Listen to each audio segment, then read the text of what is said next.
আজই ডাউনলোড করুন আর এনজয় করুন আপনার পছন্দের শো। আপনি ছেড়ে দিন না ওনাকে। সরে যাও ছোট সাহেব, ওনাকে ছেড়ে দিন। উনি এখন নিজের হুঁশে নেই, উনি কিছু বুঝতে পারছে না। পরে যখন সবটা শান্ত হয়ে যাবে তখন আপনারা দুজন কথা বলবেন। আপনি শুয়ে পড়ুন, শুয়ে পড়ুন আপনি। সরো, সরতে বলেছি তোমায়। তোর লজ্জা করলো না এই অবস্থায় আজকে মিটিং অ্যাটেন্ড করতে? শোন, এনাফ শোন, শুধুমাত্র একটা সরি বললি সমস্ত দোষ মাফ হয়ে যায় না। এসব আজকে তোর জন্য মাকে মাথা নত করতে হয়েছে, শুধুমাত্র তোর জন্য মাকে সকলের সামনে, সমস্ত ক্লায়েন্টদের সামনে হাত জোড় করে ক্ষমা চাইতে হচ্ছে। ছোট সাহেব, ওনাকে ছেড়ে দিন না ছোট সাহেব। কুসুম, তুমি ওকে একদম সেফগার্ড করবে না, একদম না। সবাই কি ভেবে চলে জানিস? তুই বদলে গেছিস। তুই তো আমাকেও বলেছিলি এরকম এই সমস্ত ছাইপাশার কোনোদিনও ছবি না, তাহলে আজকে এরকম কেন করলি বল? বল আমাকে। ছোট সাহেব, আমার কথাটা শুনুন, ওনাকে ছেড়ে দিন। তোমাকে বলছি তো আমাদের মাঝখানে না ঢুক। ভাইদা, আমি ইচ্ছে করে করিনি ভাইদা, আমি ইচ্ছে করে করিনি।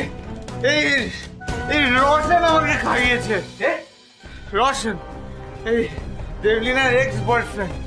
এই সব দেবলিনার জন্য হচ্ছে, সব দেবলিনার জন্য হচ্ছে। আমি ওর আসল মুখোশটা মায়ের সামনে ফাঁস করবো। শোন, নিজের ভুলের দোষ দেবলিনার উপর চাপাবি না। দেবলিনা ভুল ভাইদা, আমি কিছুতেই দেবলিনাকে বিয়ে করবো না। তোর সাথে দেবলিনার এনগেজমেন্ট হয়ে গেছে, আর যেদিন ঠিক হয়েছে সেদিনই তোদের বিয়ে হবে। ছোট সাহেব, আপনি ছেড়ে দিন না ওনাকে। সরে যাও।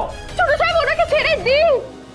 উনি এখন নিজের হুঁশে নেই, উনি কিছু বুঝতে পারছে না। পরে যখন সবটা শান্ত হয়ে যাবে তখন আপনারা দুজনে কথা বলবেন। এখন ওনাকে ছেড়ে দিন, উনি কিচ্ছু বুঝতে পারছে না।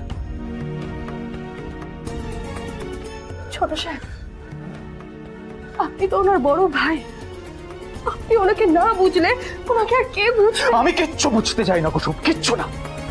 আজকে ঈশানের জন্য মাকে সকলের সামনে হাত জোড় করে ক্ষমা চাইতে হয়েছে, আর এর জন্য আমি ঈশানকে কোনোদিনও ক্ষমা করতে পারবো না, কোনোদিনও না। ছোট সাহেব, আমার কথাটা।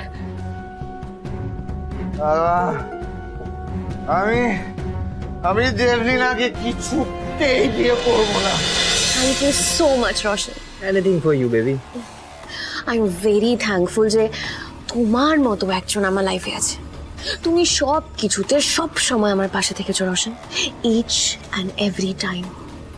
আমার মনে তোমার জন্য স্পেশাল জায়গা আছে। তোমার মনে যদি আমার জন্য স্পেশাল জায়গা থাকে তাহলে তুমি ঈশানকে কেন বিয়ে করছো? আসলে দেখো রোশন, আমি যা করছি তা তো আমাদের দুজনের জন্য করছি, আমাদের দুজনের ফিউচারের জন্য করছি। রোশন, ঈশান আজও প্রমাণ করে দিয়েছে যে ও যোগ্য নয়। আমরা কি আমাদের সন্তানদের ঠিকমতো মানুষ করতে পারলাম না রাজ? আমাদের ব্যবসার কাজে এত ব্যস্ত হয়ে গেলাম যে ওদের ঠিকমতো সময় দিলাম না, শিক্ষা দিতে পারলাম না। আমরা আমাদের দুই ছেলেকে যথাসাধ্য শিক্ষা দিয়েছি। যদি তাই হয় রাজ, তাহলে আজকে ঈশানকে এভাবে আমাদের কেন দেখতে হলো? এটা তো আমাদের শিক্ষা না, আমাদের নীতি না, এটা তো আমাদের মূল্যবোধ না। তোমার কি মনে হয় ইন্দ্রাণী, তোমার ছেলে, আমাদের ছেলে এই কাজটা করতে পারে? করেছি তো রাজ, কিন্তু কেন করেছে সেটা দেখতে হবে, এই ঘটনার গোড়ায় যেতে হবে।